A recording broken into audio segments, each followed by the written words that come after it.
Eni Vasili, moderatorja e emisionit qendror në News 24, një ndër emrat më të njohur të ekranit shqiptar, është zgjedhur drejtoreshe e përgjithshme e radio-televizionit shqiptar me mandat 5 vjeçar. Vendimi është marrë me shumicë votash gjatë votimit të dytë të bordit drejtues të RTS-s, ku në garë ishin 3 figura të njohura: Eni Vasili, Joey Akaj dhe Angel Musai. Eni Vasili siguroi 3/5 e votave të nevojshme, duke u bërë kështu gruaja e parë që votohet në këtë detyrë në historinë e transmetuesit publik shqiptar. Kandidatja Eni Vasili zgjidhet drejtori i përgjithshëm i radio-televizionit publik shqiptar me 7 vota.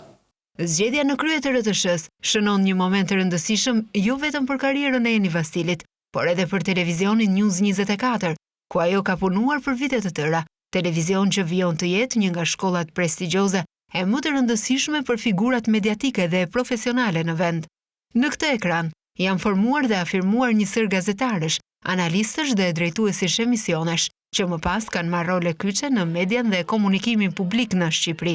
Eni Vasili ka një karrierë të gjatë dhe të konsoliduar në gazetari, e njohur për stilin e saj serioz, profesional dhe të paanshëm në intervista dhe debate politike.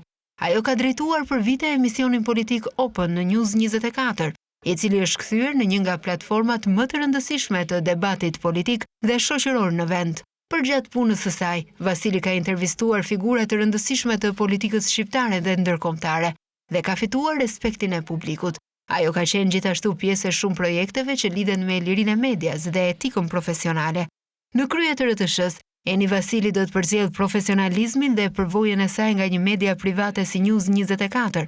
Pronari i News 24, zoti Irfan Hysen Belliu, kolegët dhe bashkëpunëtorët e saj, i urojnë Enit punë të mbarë dhe suksese në detyrën e saj të re dhe shumë të rëndësishme.